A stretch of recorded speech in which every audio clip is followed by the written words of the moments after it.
Very big responsibility. Higher education council chairman గా and in-charge వీసీగా. ఒకటేమో టెక్నాలజీ యూనివర్సిటీ, ఇంకొకటేమో డిఫరెంట్ టైప్స్. ఈ how do you feel sir? Yes, అయితే ఇప్పుడు బీయింగ్ నేను యూనివర్సిటీ సిస్టంలో ఉన్నా కాబట్టి నాకు అది ఒక ఆపర్చునిటీ ఫీల్ అవుతాను. ఇప్పుడు హైయర్ ఎడ్యుకేషన్ కౌన్సిల్ అయితే నేను ఇంతకుముందు చెప్పాను కదా, నా ఎడ్యుకేషన్ బ్యాక్గ్రౌండ్ లా కావడము, దట్టు బెస్ట్ ఇన్స్టిట్యూషన్లో నా ఎడ్యుకేషన్ జరగడం అయింది. ఇప్పుడు జేఎన్యూ మీకు తెలుసు, బెస్ట్ ఇన్స్టిట్యూషన్, నల్సాల్ టీచింగ్, ఇవన్నీ అవి బహుశా హెల్ప్ చేసినాయని నేను అనుకుంటాను నాకు ఇక ఈ పదవి రావడానికి ముఖ్యంగా. అయితే ఇవాళ నేను ఓపెన్గా చెప్తున్నానండి, ఇది తెలంగాణ గవర్నమెంట్ ఎంత అప్రిషియేట్ చేయాలంటే రేవంత్ రెడ్డి గారు, మేము ఏనాడు కూడా మేము అడగలేదు. వాళ్ళు మా యొక్క టాలెంట్ గుర్తించి నిజంగా కూడా ఈ పదవి ఇచ్చిండ్రు. అందుకే ఈరోజు చాలామంది మా ఫ్రెండ్స్ అనుకుంటుంటారు గవర్నమెంట్లు అంటే చాలా పైరవీలు అవి ఇవని, కానీ ఈ గవర్నమెంట్ అయితే అది రాంగ్ అని ప్రూవ్ చేసింది. మాలాంటి ఇవాళ నేనే కాదు, ఇలా మ్యాక్సిమం మంచి వైస్ ఛాన్సలర్స్ ఒక టీం రావడం ఇదంతా. సో హైయర్ ఎడ్యుకేషన్ ఇంప్రూవ్ చేయాలనేటువంటి తపనతోటి ఉన్నాడు రేవంత్ రెడ్డి గారు. అందుకే అతను ఇప్పుడు హైయర్ ఎడ్యుకేషన్ కూడా అతనే హోల్డ్ చేస్తున్నాడు. అయితే మాకు కొంత ఇప్పుడు వీసీలు అందరినీ నేను యాజ్ ఎ ఎడ్యుకేషన్ కౌన్సిల్ చైర్మన్గా వీసీలను అందరినీ తీసుకుపోవడం, వారితో మాట్లాడడం. అయితే ఆయన చాలా చక్కగా చెప్పాడు విజన్. మీరు ఎడ్యుకేషన్ వరకు ఎక్కడ కాంప్రమైజ్ కాకూడదు, ఎందుకంటే ఎడ్యుకేషన్ మంచిగుంటేనే కదా మిగతాదంతా. సో మాకు మంచి దిశానిర్దేశం చేయడం జరిగింది. అయితే ఇక్కడ నాకు ఇప్పుడు ఏంది మీరు అన్నారు కదా, ఏంది నాకు ఒకటే అండి, హైయర్ ఎడ్యుకేషన్ కౌన్సిల్ చైర్మన్గా నా విజన్ అనుకోండి, మిషన్ అనుకోండి, ఆబ్జెక్టివ్స్ ఏంటంటే higher education at the door steps of the needy with affordable cost without compromising quality. అంటే ఎడ్యుకేషన్ను నీడీ పర్సన్స్ దగ్గరికి తీసుకుపోవాలనేది నా ఉద్దేశం. ఎట్లా అంటారా మీరు క్వశ్చన్ చేస్తారు, ఎట్లా అంటే ఇవాళ టెక్నాలజీ ఉందండి, మనం ఏంటంటే త్రూ టెక్నాలజీ మనం ఎడ్యుకేషన్ను అవసరం ఉన్న వాళ్ళకి తీసుకుపోయి అక్కడనే ఇవ్వాలనేది నా సంకల్పం. ఆ డైరెక్షన్లోనే మేము కొన్ని రీసెంట్గా పోయి ఇంకా 2 months కూడా కాలేదు, అది ఇవాళ 14th అంటే ఇంకో 3 days అయితే 2 months కంప్లీట్ చేయబోతున్నా. సో ఈ 2 monthsలో మ్యాక్సిమం మేము కూడా కొంత పాజిటివ్ డైరెక్షన్లో రిఫార్మ్స్ తీసుకురావడం జరిగింది. ఎలా అని అంటే ఇప్పుడు ఎట్లుందంటే ఎడ్యుకేషన్ మీకు గత 10 సంవత్సరాలు 13 సంవత్సరాల నుంచి రిక్రూట్మెంట్ లేదండి. ఇవాళ హైయర్ ఎడ్యుకేషన్ కౌన్సిల్ చైర్మన్గా ఒక ప్రొఫెసర్గా నేను ఇవాళ చెప్పాలంటే ఏంటంటే almost education system in general and more particularly higher education ఏంటంటే డెత్ బెడ్లో ఉందండి, కోమాలో ఉంది. సో నేను జోకింగ్లో చెప్తుంటాను, కోమా నుంచి కనీసం జనరల్ వార్డ్ తీసుకొచ్చే ప్రయత్నం చేద్దాం, మనం ఏదో ఫిట్నెస్ చేసే అది, ఎందుకంటే టైం పడుతుంది. సో ఆ ప్రయత్నంగా మేము ఏంటంటే కొన్ని పాజిటివ్గా ఇప్పుడు for example revision of syllabus అని, తర్వాత మేము మల్టీ డిసిప్లినరీ అప్రోచ్. ఇవాళ నా కోర్ మా ముందు ఉన్నటువంటి రెస్పాన్సిబిలిటీ యాజ్ ఎ టీమ్, నేను ఒక చైర్మన్, మా వైస్ చైర్మన్లు ఉంటారు, తర్వాత సెక్రటరీస్, అంతా మా టీం ముందున్నటువంటి మెయిన్ బాధ్యత ఏంటంటే హౌ టు రిఫార్మ్ ఎడ్యుకేషన్. ఈ ఎడ్యుకేషన్ను ప్రజెంట్ డే కండిషన్స్కి ఎట్లా మనం చేయగలుగుతాం. ఎందుకు అంటే ఎంప్లాయబిలిటీ లేదు, మీకు తెలుసు, స్టూడెంట్స్. అయితే వీటికన్నిటికీ నా దృష్టిలో నేనేం ఆలోచన చేశానంటే అసలు మూల కారణం ఎక్కడ, ఎడ్యుకేషన్ రిఫార్మ్స్ చేయాలంటే మనం ఎక్కడి నుంచి స్టార్ట్ చేయాలి. ఒకటే ఏంటంటే మంచి సిలబస్ తయారు చేయాలి. ఫస్ట్ నువ్వు మంచి సిలబస్ ఉంటే స్టూడెంట్స్కు రిలవెంట్ ఉంటే వాళ్ళకి ఏంటంటే వింటారు, జాబ్లు వస్తాయి. అల్టిమేట్లీ మనం ఇప్పుడు ఇవాళ నేను 1 గంట టైం వేస్ట్ అయితే 10 సార్లు ఆలోచన చేస్తాం, బాధపడతాం, ఏంది అయ్యో గంట టైమే.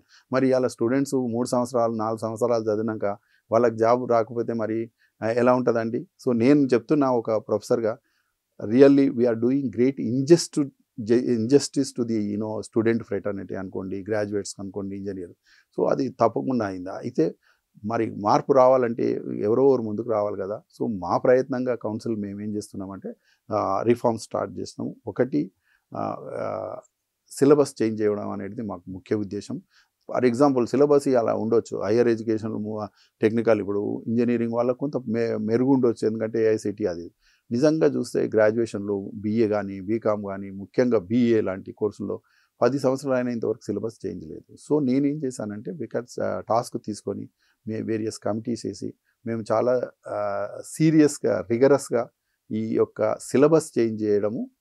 అంటే అది ఎట్లుండాలంటే ప్రజెంట్ డే కాంటెక్స్ను దృష్టిలో పెట్టుకొని ఉండాలా, జాబ్ ఓరియంటెడ్గా ఉండాలి, ఇండస్ట్రియల్ ఓరియంటెడ్గా ఉండాలి, గ్లోబల్ కాంపిటీషన్ అండి. ఇవాళ చైతన్య గారు మనం ఏం చేసినా ఇలా you are not competitor to me, I'm competitor not, it's a global దృష్టిలో పెట్టుకొని నేను ఒక ఇంటర్నేషనల్ లా ప్రొఫెసర్గా సో మంచి సిలబస్ ఇవ్వాలి, మంచి ఎడ్యుకేషన్ ఇవ్వాలా, దాంతో కొంత మార్పు వస్తుంది అనేది.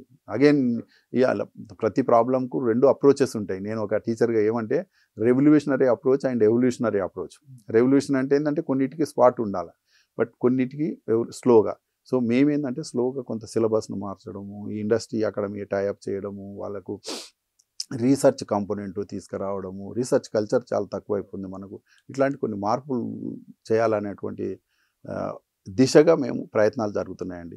2 months is two less time, but అంటే ప్రజెంట్ కరెంట్ ట్రెండ్స్ ఎలా ఉంది సార్ హైయర్ ఎడ్యుకేషన్ లో, అండ్ ఈ ఇన్స్టిట్యూట్స్ ఎలా అడాప్ట్ చేసుకోవాలని ఉన్న ప్లాన్ ఉంది? ఇప్పుడు హైయర్ ఎడ్యుకేషన్ ఏంటంటే ఇప్పుడు మీకు నేషనల్ లెవెల్లో చూస్తే ఇప్పుడు ఏంటంటే మనం హోలిస్టిక్ పర్స్పెక్టివ్లో చూడాలి. ఇప్పుడు ఇండియాలో చూస్తే మనకు ఇప్పుడు ప్రపంచం ఇప్పుడు గ్లోబలైజేషన్ అవుతుందండి. మీరు అన్నందుకు చెప్తున్నా, ఇవాళ గ్లోబలైజేషన్ అనేది ఇన్విటబుల్ థింగ్, ఆల్రెడీ అయింది, అవుతుంది. మనం ఎవరం ఆపే స్టేజ్లో లేము. సో మనం ఏం ప్లాన్ చేసినా అది రైట్ ఆర్ రాంగ్ అని నేను డిబేట్ చేయట్లేదు. మీరు అనొచ్చు గ్లోబలైజేషన్, ప్రపంచీకరణ, సరళీకరణ, ప్రైవేటీకరణ, ఇవన్నీ మంచి కాన్సెప్ట్స్ సార్ అని అంటే నేను మంచివి చెడు అని చెప్పట్లేదు. ప్రతిదానికి మంచి చెడు ఉంటుంది. అయితే ఇవాళ ప్రపంచం ఆ దిశగా పోతుంది. సో మన స్టూడెంట్స్ బెనిఫిట్ కావాలంటే మనం ఏంటంటే తప్పకుండా ప్రపంచంలో జరుగుతున్నట్లు మార్పులకు అనుగుణంగా మనం సిలబస్లు కానీ మనం ఉండాలి తప్ప, మనం ప్రపంచం అంతా వేరే దగ్గర పోతుంది, ఇప్పుడు మనం వేరే దగ్గర పోతాం అంటే మనమే నష్టపోయిన వాళ్ళం అవుతాం.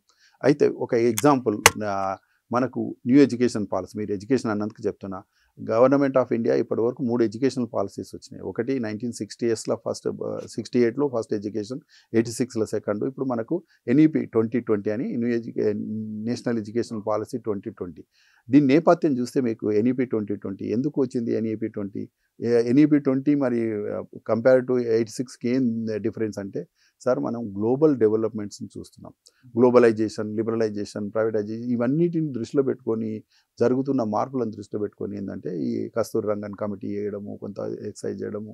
ఇప్పుడు NEP అనేది ఇక నేషన్ వైడ్గా most of the states are approaching, అంటే keeping in view of the global developments. కాబట్టి అట్లా కొంత ప్రయత్నాలు అవుతున్నాయి. అయితే మన దగ్గర ఇంకా మేము స్టడీ చేస్తున్నాం. నేను కూడా ఇప్పుడే వచ్చాను కాబట్టి ఇంకా NEP ఎట్లా పోవాలా లేదా, ఎందుకంటే మాకు మేమంతా గవర్నమెంట్ నుంచి కొంత మాకు ఇంకా వాళ్ళ అడ్వైజులు స్టడీ చేస్తున్నాం.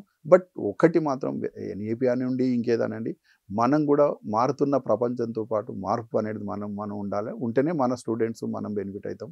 అయితే దానికి కేవలం సిలబస్ మార్చే కాదు, టీచర్స్ ఇంకొక ప్రాబ్లం మీరు చూడండి. ఇప్పుడు టీచర్స్ రిక్రూట్మెంట్ లేదు. ఉన్న టీచర్స్ కూడా కొంత అప్డేషన్ చాలా అవసరం ఇవాళ. ఎందుకంటే స్టూడెంట్స్ ఆర్ టెక్ సావిక్ అంటాం ఎప్పుడు కూడా. ఇవాళ స్టూడెంట్స్ మనకంటే చాలా ఫాస్ట్గా ఉంటారు. ఎందుకంటే మేము లెసన్స్ చెప్తుంటే వాడు గూగుల్ చేస్తాడు, sir what statistics you are giving is wrong అంటారు.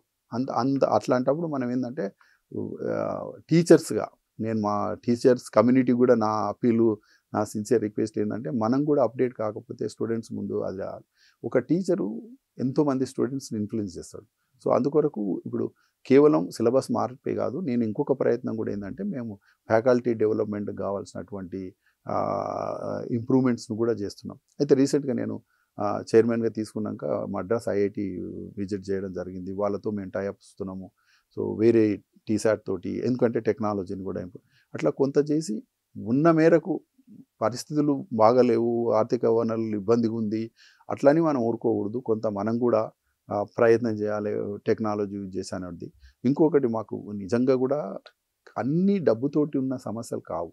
ఇవాళ మీరు లాస్ట్ 2 months నుంచి నేను ఒక పాజిటివ్ నోట్ ఇవ్వదలుచుకున్నానండి జనాలకు. ఇప్పుడు మనం ఏంటంటే ఎడ్యుకేషన్ అంటే నిరాశ నిస్పృహలతో పోతున్నాం, అది వాస్తవం కూడా. ఎందుకంటే జాబులు రావట్లేదు, ప్రాబ్లమ్స్ ఉన్నాయి. అదే కాదు, మనం కష్టపడితే మంచిగా వస్తుంది. అయితే ఇంకోటి, ప్రతిదీ డబ్బుతో ముడిపెట్టడం భావ్యం కాదు. ఇప్పుడు నేను ఒక వైస్ ఛాన్సలర్, ఇవాళ లేకుంటే హైయర్ ఎడ్యుకేషన్ మనకు where there is a will there is a way, మనసు ఉంటే మార్గం ఉంటుంది అంటారు. కొంత డబ్బులు మనం ఏంటంటే వేరే సోర్సుల ద్వారా కూడా రీసోర్స్ మొబిలైజేషన్ చేయొచ్చు. ఇవాళ మనం ఇంతకుముందు అనుకున్నాం CSR, అవునండి, దాతలు ఉన్నారు, ఇండస్ట్రీస్ ఉన్నాయి, వాళ్ళకి డబ్బులు ఉన్నాయి. వాళ్ళు ఏంటంటే they are waiting for good cause, డబ్బులు ఇవ్వడానికి రెడీగా ఉన్నారు. మన అప్రోచ్ ఎలా అంటే మంచి వాళ్ళు పోయి మనం అప్రోచ్ అయ్యి మంచి కాజ్ కొరకు పెడితే ఎడ్యుకేషను. సో డబ్బులు ఒక CSRే కాదు, కన్సల్టెన్సీ, తర్వాత అల్యూమినీ నెట్వర్క్ అని, ఇవన్నీ ఆల్టర్నేట్ రిసోర్స్ మొబిలైజేషన్ అనేది చాలా ఇంపార్టెంట్. అది దాని మీద కూడా కౌన్సిల్ చాలా దృష్టి పెట్టిందండి మాకు. Okay sir. అండి ఇప్పుడు లాస్ట్ ఇయర్ అని ఎన్ఐపి గురించి చెప్పారు కదా సార్, లాస్ట్ ఇయర్ నుంచి అనుకుంటా మల్టీ డిసిప్లినరీ ప్రోగ్రామ్స్ కూడా ఇంట్రడ్యూస్ చేస్తున్నారు. కానీ చాలా మంది స్టూడెంట్స్ కి ఇంకా కన్ఫ్యూజన్ అయితే ఉంది సార్, ఆ గ్రేడింగ్ సిస్టమ్ కానీ మల్టిపుల్ దీనిపైన ఏమన్నా ఎడ్యుకేషన్ ప్రోగ్రామ్స్ అట్లా ఏమైనా పెడతారు? తప్పకుండా, చాలా మంచి క్వశ్చన్. ఏంటంటే ఇప్పుడు ఏదైనా కానీ ఒక వ్యవస్థ నుంచి ఇంకొక అంటే మార్పుల నుంచి మార్పు అప్పుడే అడాప్టబిలిటీ అంటే అంత ఈజీ కాదు. మనం ఒక సిస్టమ్కి అలవాటు అయినాం, మరి ఇంకో కొత్త సిస్టమ్స్ వస్తున్నది. అది ఇప్పుడు ఎన్ఈపిలో కూడా 4 year ప్రోగ్రామ్ అని 5 year అని ఇది కొంత అవి ఉన్నాయి. అయితే ఇంకా మనకు అడాప్టేషన్ అనేది ఇది స్లోగా మనం చేస్తున్నాము. అయితే ఆ మార్పులు తప్పకుండా అది రావాలి ఎట్లా అనేది వేరే ఉంటుంది, కానీ అది అవసరమని నేను అనుకుంటున్నానండి. అది ఇట్లాంటివి అయితే అప్డేషన్ అనేది చాలా అవసరం. అప్డేషన్ అనేది అందరూ, ఒక స్టూడెంట్ తోటే కాదు, టీచర్స్. నేను ఇంతకుముందు చాలా ఫోకస్ చేశాను కదా, టీచర్స్ కూడా అప్డేట్ అయితేనే స్టూడెంట్స్ అప్డేట్ అవుతారు. ఈ ప్రయత్నాలలో కొంత సెంట్రల్ గవర్నమెంట్ చాలా స్కీమ్స్ ఉన్నాయండి.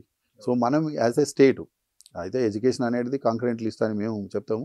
మనం ఏం చేయాలంటే వీలైనంత వరకు మ్యాక్సిమం ఎక్స్ట్రాక్షన్ ఆఫ్ ఇప్పుడు సెంట్రల్ గవర్నమెంట్ స్కీమ్స్ తీసుకొచ్చి ఫ్యాకల్టీకి కానీ స్టూడెంట్స్కి కానీ బెనిఫిట్ అయ్యేటువంటి ప్రయత్నం మేము కమిషన్లో కూడా కొంత ఎక్స్పర్ట్స్ని మేము ఇన్వాల్వ్ చేసి how we can get maximum ఇప్పుడు ఈ స్కీమ్స్ అన్ని తెలంగాణ గవర్నమెంట్ కూడా ఎలా తీసుకురావాలనేటువంటి ప్రయత్నాలు బాగా జరుగుతున్నాయండి. సో ఆ ప్రయత్నంలోనే ఇక మేము కొంత కమిటీస్ను కూడా కాన్స్టిట్యూట్ చేసి ఎక్స్పర్ట్స్ అడ్వైజెస్ కూడా తీసుకోవడం జరుగుతుంది.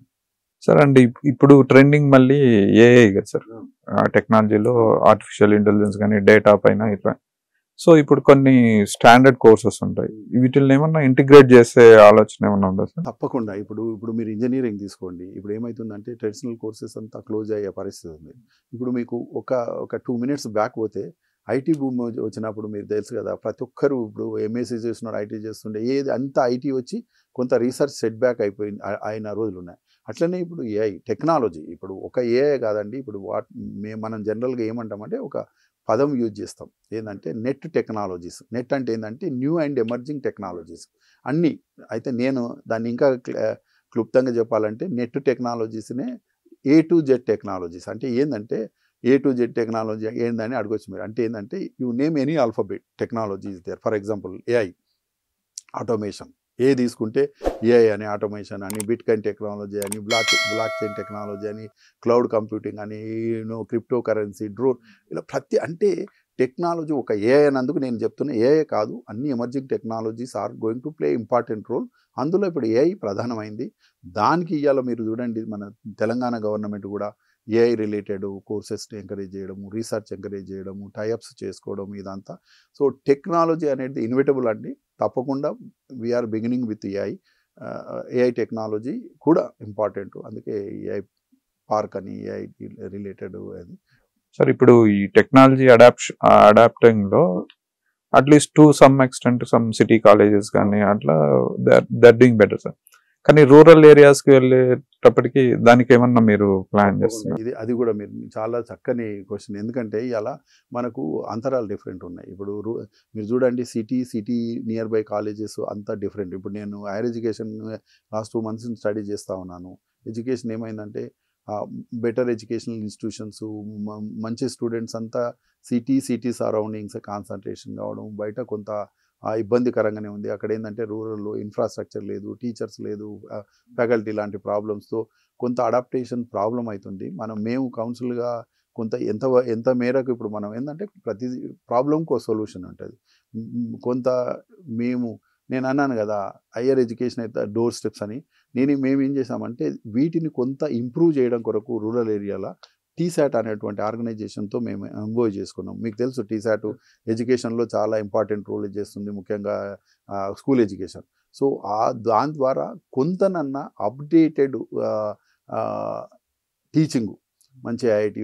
ఈరోజు ఒకటేనండి చైతన్య గారు, రిటైర్ అయిన వాళ్ళు చాలామంది మా దగ్గరకు వచ్చి అంటుంటారు, మేము 60 years చేసాము, మాకు ఇప్పుడు సడన్గా అంటే రిటైర్ అయినాము, బట్ మాకు చెప్పాలని ఉంది, అంటే వీ వాంట్ టు ఇన్వాల్వ్ అని. అట్లాంటి వాళ్ళని కూడా మనం కొంత తీసుకోవచ్చు. ఇలా వాళ్ళకి కావాల్సింది మీకు తెలుసు, పిల్లలు సెటిల్ అయ్యిండ్రు, అమెరికాలో ఉన్నారు, వాళ్ళు ఎంతసేపు మొబైల్ చూసుకుంటూ టీవీలు చూసుకుంటూ ఉంటారు, వాళ్ళకి పిచ్చెక్కిపోతుంది. అంటే ఐఎమ్ యూజింగ్ ద సో అందుకొరకు అట్లాంటి వాళ్ళు మమ్మల్ని అప్రోచ్ అవుతున్నారు. మేము వాళ్ళ సర్వీసెస్ తీసుకోవాలి. నేను ఎప్పుడు చెప్తుంటా, as long as God has given మనకు హెల్త్ ఇస్తే మీరంతా రావాలి, నెక్స్ట్ జనరేషన్కి మీరు హెల్ప్ చేయాలని రిక్వెస్ట్ చేస్తుంటాం. చాలామంది వాలంటీర్ కోసం. అయితే మీరు అన్నదానికి నేనేంటంటే రూరల్ గ్యాప్ను ఫిలప్ చేయడానికి కొంత మేము ఇలాంటి వాలంటీర్ ముందుకు వచ్చిన వాళ్ళు. సెకండ్ ఏంటంటే ఇక్కడ కూర్చొని కూడా మనం క్లాసెస్ ఎక్కడైనా తీసుకోవచ్చు. That is what no council is going concentration ఏం చేస్తుందంటే మేము టీసాట్ తోటి ముఖ్యంగా ఈ ఎంఓయూ చేసుకోవడం ఏంటంటే మంచి లెక్చర్లను ఎక్స్పర్ట్స్ తోటి ఇప్పించి ఆ రికార్డింగ్స్ అదంతా రూరల్ స్టూడెంట్స్కు నీడీ స్టూడెంట్స్కు పంపిస్తే కొంత ఇలా ఓ బిల్డింగ్ కట్టాలంటే డబ్బులు కావాలి, గవర్నమెంట్ ఫండింగ్ అంటే ప్రాసెస్ ఉంటుంది. బట్ ఐ కెన్ డూ ఇప్పుడు ఒక రికార్డ్ చేసి పంపిస్తే వాళ్ళందరూ మొబైల్లో కూడా చూసుకొని కొంత అంటే అదే that is not going to substitute మీరు అడిగిన దానికి కంప్లీట్, బట్ అట్లీస్ట్ ఒక 5% 10% అన్న కొంత అట్లా అయితే అట్లా హెల్ప్ అవుతుందని అలాంటి ప్రయత్నాలు సార్. మీరు అన్నట్లు స్కిల్ గ్యాప్స్ ఉన్నాయి, ఇండస్ట్రీ అకాడమీ. ఇప్పుడు వీటితో పాటు చాలా మందికి కెరియర్ అంటే తర్వాత ఎలా ఉంటుంది ఏంటి అనేది ఈ లెవెల్లో డిగ్రీ లెవెల్లో కానీ అలా తెలియట్లేదు సార్. సో వీటి కోసం ఏమన్నా కెరియర్ కౌన్సిలింగ్ సెంటర్స్ కానీ అలా ఏమన్నా పెడతారా? ఉంది అది ఆలోచన. ఇప్పుడు ఏంటంటే నేను అన్నాను కదా, ఇప్పుడు చాలా కొంతమంది ఇప్పుడు ఇండస్ట్రీ ఎక్స్పర్ట్స్ ముందుకు వస్తున్నారండి. అలా ఒక హ్యాపీ థింగ్ ఏంటంటే ఈ సిఎస్ఆర్ అనుకోండి, లేకుంటే చాలా మటుకి ఇప్పుడు యుఎస్లో సెటిల్ అయిన వాళ్ళు, బయట వాళ్ళందరూ ఏమంటే they want to do something for society. కొన్ని కార్పొరేషన్స్ కొంతమంది విద్యావేత్తలు నిజంగా మమ్మల్ని అప్రోచ్ అయ్యి మీరు ఏదన్నా స్కీమ్స్ కానీ ఏదన్నా మా ఇన్వాల్వ్మెంట్ ఉంటే కొంత ఫైనాన్షియల్గానా లేకుంటే ఎవరైనా ఏదైనా ట్రైనింగ్ ప్రోగ్రామ్లు పెట్టండి, మేము కొంత స్పాన్సర్ చేస్తాము రూరల్ ఏరియాస్. ఇవాళ జనాలు ఇంకొక న్యూ ట్రెండ్, మంచి ట్రెండ్ ఏంటంటే వాళ్ళ విలేజెస్, నియర్ బై విలేజెస్ను కొంత కాంట్రిబ్యూట్ చేసేటువంటి కల్చర్ వచ్చింది. అది దట్ ఈస్ వాటిని కూడా మనం ఏం చేయాలంటే ట్యాప్ చేయాలి. ఇప్పుడు అంటే ఒక పొజిషన్ ఉన్నప్పుడు మనం ఏం చేయాలంటే ఈగోస్ పక్కకు పెట్టాలా, అప్రోచ్ మంచిగా ఉంటే we can tap any resources money కానీ. సో ఆ రకంగా కూడా కౌన్సిల్కు ఈ మధ్యన చాలా రిక్వెస్ట్ అని కాదు, వాళ్ళు విల్లింగ్ చూపిస్తున్నారు. మేము మా ప్రాంతానికి ఏమన్నా చేయాలంటే చెప్పండి, మేము రెడీగా ఉన్నాం. సో అట్లాంటప్పుడు ఏంటంటే మేము ఇట్లా ఈ టెక్నాలజీ లేకుంటే కొంచెం ట్రైనింగ్స్, కొన్ని సర్టిఫికేట్స్ ప్రోగ్రామ్స్, కెరియర్ కౌన్సిలింగ్ కొన్ని ఇట్లాంటివి మేము చేస్తే మాత్రం నిజంగా కూడా హెల్ప్ చేసిన వాళ్ళు అవుతాము. వాళ్ళు కూడా రెడీగా ఉన్నారు. నేను ఇలాంటివి మా రోల్ ఉంటుంది. ప్రతిదాన్ని మనం గవర్నమెంట్ మీద ఆధారపడాల్సిన అవసరం లేదు. అండ్ సార్ ఇప్పుడు మనకు ఇండస్ట్రీ అకాడమీ అన్నారు, వాటికి స్పెసిఫిక్ ప్రోగ్రామ్స్ అని ఏమన్నా క్రియేట్ ఇప్పుడు అదే మిస్ మ్యాచ్. ఈరోజు ఏమైందంటే పరిస్థితి, మన విద్యా వ్యవస్థ ఏమైందంటే మనం ఏం చదువుతున్నాం, వాడికి ఇండస్ట్రీకి ఏం కావాలనేటువంటి మ్యాచ్ లేదు. అయితే ఇప్పుడు ఏఐసిటీ కానీ కొన్ని ఏం చేస్తున్నాయంటే ఇప్పుడు కోర్సెస్ స్వయం అని, మూక్స్ అని, స్వయం ప్లేస్ అని ఇప్పుడు కొన్ని ఏం చేస్తున్నాయంటే అప్గ్రేడెడ్ కోర్సులు స్వయం ప్లేస్ అని కొత్తగా అంది. అది ఏఐసిటీ ఇప్పుడు అది ఇంజనీరింగ్ కాలేజ్ పాల్గొలే. వాళ్ళకి ఏం చేస్తుందంటే ఇండస్ట్రీ వాళ్ళు కొంత కంపోనెంట్ 15-20% నాట్ ఎక్సీడింగ్ వాళ్ళు ఏం చేయొచ్చు అంటే సబ్జెక్ట్స్ ఆఫర్ చేయొచ్చు. సబ్జెక్ట్స్ ఆఫర్ చేస్తే వాళ్ళ డ్యూటీ ఏం తెలుసా, వాళ్ళు ఇంటర్న్షిప్ చేయాలి, వాళ్ళ జాబులు కూడా. సో ఇది ఈ మధ్యనే ఇప్పుడు ఐఐటి మద్రాసు నేను మొన్న పోయించాక we're going to have a tie-up with IIT Madras అండి. సో ఇలాంటి ప్రోగ్రామ్స్ కొంత పర్సెంటేజ్ ఇవాళ మీకు తెలిసి ఇంజనీరింగ్ ఎడ్యుకేషన్ అనే వరకు మనకు వేరే భావన వస్తుంది. అందరు కాదు, బట్ జనరల్ మెజారిటీ ఇవాళ మనకు సర్వేలు చెప్తున్నాయండి, ఒక 70-80% of students are not at all fit for job అని చెప్తున్నాను, నేను చెప్పడం కాదు. సో వాటిని కొంత పర్సెంటేజ్ తగ్గాలంటే ఏంటంటే ఇలాంటివి చేయడము. ఇండస్ట్రీ ముందుకు వస్తున్నాయి. ఇప్పుడు ఇండస్ట్రీకి కూడా టైం ఎవరి దగ్గర ఉందండి. ఇప్పుడు మనం సో వాళ్ళకు మళ్ళీ ట్రైనింగ్ ఇచ్చి అంత టైం ఎవరికి లేదు. కాబట్టి ఇండస్ట్రీస్ ఏం చేస్తున్నాయి, మేము అడుగుతున్నాం మీకు ఏం కావాలో మీరు చెప్పండి, అదే మేము కరికులంలో కొంచెం ఇంట్రడ్యూస్ చేస్తాం, కొంత అదవుతుంది, అప్పుడు మీరు జాబ్లు ఇవ్వచ్చు అనేటువంటిది. సో ఇండస్ట్రీ ఇన్వాల్వ్మెంట్ అనేది we are going in a big way wherever possible, extent possible వాళ్ళకైతే ఈ యొక్క ఇండస్ట్రీ ఇన్వాల్వ్మెంట్ అయితే మాత్రం కొంత మనం ఆ జాబు క్రియేషన్లో సక్సెస్ కొంత మాత్రం అవుతాము. ఆ ప్రయత్నాలు కూడా మేము చేస్తున్నామండి. సార్ కౌన్సిల్ ఇంజనీరింగ్ కి ఇచ్చినంత ప్రిఫరెన్స్ మిగతా వాటికి ఇవ్వట్లేదా? ఎడ్యుకేషన్ ఇప్పుడు చూడండి వాస్తవమే. అయితే కొన్ని కోర్సులు ఎలా ఉన్నాయంటే ఇప్పుడు అట్లా కూడా కాదు. నేను ఎప్పుడు ఏం చెప్తుంటానంటే ఇండియా మొత్తం అలానే ఉంది సార్. అయితే ఇప్పుడు మనము we have to think out of box. ఇవాళ నేను చెప్పానండి, నేను ఒక రూరల్ స్టూడెంట్గా నేను థింక్ చేశాను, పోయాను, జేఎన్యూలో చదివాను, ఇక్కడ వచ్చాను, ఈ కోర్సులు ఉన్నాయి, ఎంతో ఉన్నది. మన మైండ్ సెట్ ఏంటంటే we have to come back. ఇవాళ ఎడ్యుకేషన్ అంటే మెడికల్ ఇంజనీరింగ్ అనేటువంటి ఫోబియా నుంచి మనం బయటకు రావాలి. అవే కాదు, ఇవాళ మాకు లాలు ఉన్నాయి. ఇప్పుడు నేను ఇంతవరకు మీకు జనరల్గా మాట్లాడినా, ఇప్పుడు నేను ఒక లా ప్రొఫెసర్గా ఈ లా స్కూల్స్ వచ్చాయి, ఇంతకుముందు కూడా ఉన్నాయి లా. అయితే ఈ లా స్కూల్స్ వచ్చినాక కల్చర్ అంతా చేంజ్ అయిపోయింది. అయితే లా స్కూల్ కూడా ఇప్పుడు నల్సార్ కానీ బెంగళూరు కానీ మేము కూడా బార్ కౌన్సిల్, ఇప్పుడు ఏఐసిటి, ఇప్పుడు ఇంజనీరింగ్ అంటే ఏఐసిటి ఫాలో కావాలి, ఫార్మా అంటే ఫార్మా కౌన్సిల్, మెడికల్ అంటే మెడికల్ కౌన్సిల్, ఇప్పుడు ఇట్లా రెగ్యులేటరీ బాడీస్ను మేము ఫాలో కావాలి. అయితే ఇప్పుడు నల్సార్ కూడా, ఇప్పుడు నల్సార్ అయినంత మాత్రాన బార్ కౌన్సిల్ రూల్స్ ఫాలో కావాలి. అయితే మేము చేసిన ఎక్స్పెరిమెంట్ ఏంటంటే వేరెవర్ వెనెవర్ మీకు కొంత క్వశ్చన్ ఉంటుంది, 100% వాళ్ళు చెప్పిందే మనం వినాలని కాదు, కొంత క్వశ్చన్ ఉంటుంది. ఆ క్వశ్చన్, ఆ లివరేజ్ని అడ్వాంటేజ్ తీసుకొని న్యూ సబ్జెక్ట్స్, న్యూ సిలబస్ అట్లాంటివి పెట్టి ఇవాళ నల్సార్లో ఇప్పుడు స్టూడెంట్స్ అంటే నేను చెప్తున్నా, గత 15 సంవత్సరాలు ఆల్మోస్ట్ నేను అడ్మినిస్ట్రేటర్గా, మా ప్లేస్మెంట్ ఇండియాలో హైయెస్ట్ ప్లేస్మెంట్స్. బెంగళూరు నెంబర్ 1 నేను చెప్తున్నా. But when it comes placement, NALSAR placements are far better than Bengaluru. గత 5-6 సంవత్సరాల నుంచి నేను రిజిస్టార్గా అయితే నేను ఖచ్చితంగా చెప్పగలుగుతాను. అయితే ఎందుకు వస్తున్నాయి మరి? వేరే ఇవాళ లక్షల మంది చెట్కింది ప్లీడర్స్ అని లా చేస్తే చాలా అని మీకు తెలుసు అది.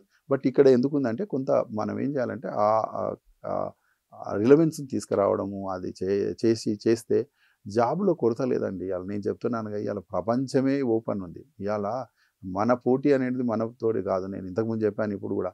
అయితే ఒక్కటే ఇవాళ మనం అందరం ఆలోచన చేయాల్సింది ఏంటంటే, జాబ్స్ ఉన్నాయి, but I'm I fit for that job అనేది చూసుకోవాలని. ఇప్పుడు నాకు ఆ వర్త్ ఉంటే టుడే మీకు ఒకటే చెప్తున్నాను, we are living in a borderless society.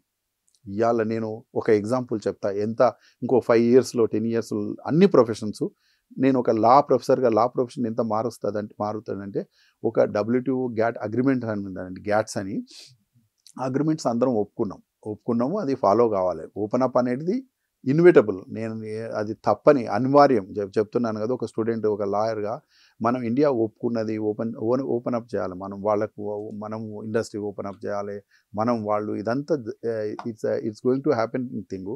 అట్లాంటప్పుడు ఏం చేస్తున్నామంటే, మనకు ఒక ఎగ్జాంపుల్, ఇవాళ ఒకటి లీగల్ సర్వీసెస్ ఉంది. లీగల్ సర్వీసు ఈరోజు మనం ఇక్కడ, నేను ఒక లా ప్రొఫెసర్గా, లాయర్గా ఇండియాలో కూర్చొని, నేను నా క్లయింట్ అమెరికాలో, ఆయనకు త్రూ టెలిఫోన్, టెలిఫాక్స్, మెయిల్ ద్వారా నేను అడ్వైజ్ ఇస్తే నాకు వైర్ ద్వారా మనీ వస్తుంది. ఇక్కడ చెప్పండి, బార్డర్స్ అనేది ఎక్కడుంది? ఓన్లీ ఫలాని XY అవైలబుల్ అని తెలిస్తే ప్రపంచంలో ఎక్కడైనా నువ్వు అడ్వైజ్ ఇవ్వచ్చు, ఎక్కడి నుంచైనా డబ్బు రావచ్చు. సో అది వాస్తవం కాబోతుంది. అందుకే నేను ఎప్పుడు చెప్తుంటాను ఏంటంటే, గ్లోబల్ కాంపిటీషన్లో మనం నిలదొక్కోవాలంటే ఒకటే ఏంటంటే, స్టఫ్ ఉండాలి, మనకు సబ్జెక్ట్ ఉండాలి. ఓకే సార్, కమింగ్ టు దోస్త్ సార్, దోస్త్ రీసెంట్గా న్యూస్లో వచ్చింది, అంటే స్క్రాప్ చేయొచ్చేమో అని, ఏమన్నా ఆల్టర్నేటివ్ ప్లాన్ చేశారు సార్? దోస్త్ కానీ మాకు ప్రయారిటీ కౌన్సిల్ వేయాలి. ఏంటంటే కొన్ని ఇప్పుడు నేను సెట్స్ పెట్టాలా, సిలబస్ చేంజ్ చేయాలి, ఇట్లా మాకు ఇప్పుడు ఉన్న ప్రయారిటీస్ ఇప్పుడు. ఎందుకంటే ఇది ఇంపార్టెంట్. దోస్తు మీరు అనేది ఎప్పుడు తెలుసా? నెక్స్ట్ అడ్మిషన్కు జూలై అనుకోండి, జూన్ జూలై. అయితే ఇవన్నీ పేపర్లు వస్తున్నాయి. ప్రతి సిస్టంలో మంచి చెడు ఉంది. మేమైతే నేను చెప్పేది ఏంటంటే, మేము తప్పకుండా స్టడీ చేస్తాం. దోస్తు ఏం ప్రాబ్లమ్స్ ఉన్నాయి, అసలు ఉంచాలనా తీసేయాలనా, ఇంకా దాని మీద అయితే సమగ్రంగా నేను చేయలేదండి. అంత నీడ్ ఇప్పుడు కాదు. ఓకే, ఇప్పుడు ఏం చేస్తున్నారంటే పేపర్ వాళ్ళు మాకు నేను అదే చెప్తుంటాను, నా ప్రయారిటీ ఈజ్ డిఫరెంట్. నా ప్రయారిటీ ఇవ్వాలి ఏంటంటే, ఎంత మంచి సిలబస్ ఇవ్వాలి నెక్స్ట్ 3 months, లేకుంటే ఇంకా ఏం చేయాలని. తప్పకుండా స్టడీ చేస్తామండి. మరి అది అంటిల్ అన్లెస్ నేను సమగ్రంగా చదవకుండా, దాని అవగాహన లేకుండా నేను చెప్పడం బాగుండదు. But yes, definitely I will study and I will get back. చేయాలన్నా లేదా, ఎట్లా చేయాలంటే ఏంది, అసలు ఉంచాలంటే ఏం మార్పులు చేయాలి, తీసేయాలని, ఇవన్నీ ఎట్లుంటాయంటే కొంత టైం తీసుకొని నేను చేసి చెప్తాను. ఇప్పుడైతే I can't give you A clear cut answer. Sir, చివరిగా మీ ఎక్స్పీరియన్స్తో చెప్పండి, ఒక స్టూడెంట్ అతన్ని ప్యాషన్ ఫాలో అవ్వాలా, లేకపోతే ఏ కెరియర్ బాగుందో దాన్ని బట్టి వెళ్ళాలంటారా? ఎప్పుడు కూడా కెరియర్ అనేది ఎప్పుడు మారుతుంటుంది. ఇవాళ ఆపర్చునిటీస్ లేని దేనిలో చెప్పండి. నేను ఇవాళ మిమ్మల్ని అడుగుతున్నాను, మీరు అనండి, ఏ కోర్సులో చెప్పండి, BA చేస్తే ఆపర్చునిటీస్ లేవా? అని అందుకే ఏం చేయాలంటే అంటారు కదా, ఇష్టం ఉన్నది కష్టంగా అయినా చదువుతాం అనేది. నేను అనేది ఏంటంటే వాళ్ళకి ఏం నచ్చిందో దాన్ని చూజ్ చేసుకొని దాని మీద, ఎందుకంటే అప్పుడే కదా ఇష్టం ఉన్నదైతే నువ్వు కష్టపడతావు, కష్టపడితే ఏంటంటే సబ్జెక్ట్ నాలెడ్జ్ ఉంటుంది, నాలెడ్జ్ ఉంటే ఏంటంటే నువ్వు ఎక్సెల్ కాగలుగుతావు. అంతేగాని ఏదో పేరెంట్ ఫోర్స్ చేస్తున్నారని చెప్పి ఇష్టం లేకుండా అది నేను అనేది ఏంటంటే అన్ని సబ్జెక్ట్స్కి ఉంది నాలెడ్జ్. ఇవాళ ఏఐ ఒకటే కాదండి, చెప్తున్నాను కదా, ఇవాళ ఇంజనీరింగ్ అంటున్నారు, ఇవాళ commerce students are getting more better jobs than engineering students. వాస్తవం కాదా? ఇవాళ బీకామ్లో ఉన్నాయండి కంప్యూటర్ సైన్స్ అని, అప్డేటెడ్ థింగ్స్ ఉన్నాయి, సప్లై చైన్లు అని ఇవన్నీ కొన్ని. సో అందుకొరకే కోర్సులు అనే కాకుండా వాళ్ళకు నా సలహా ఏంటంటే డెఫినెట్లీ ఇష్టమైన కోర్సులు ఫ్యూచర్ డెఫినెట్లీ ఒక్కొక్క టైంలో ఒక్కొక్క దానికి ట్రెండ్ ఉంటుంది, అది అట్లా. అంటే నా సలహా ఏంటంటే వాళ్ళకు నచ్చినవి ఇష్టమైనది కష్టపడి చదివితే బాగుంటుంది అనేది. Thank you very much sir, it was very inspiring. ఇలాంటి మరిన్ని ఇన్స్పైరింగ్ స్టోరీస్ గైడెన్స్ కోసం సాక్షి ఎడ్యుకేషన్ యూట్యూబ్ ఛానల్ని సబ్స్క్రైబ్ చేసుకోండి.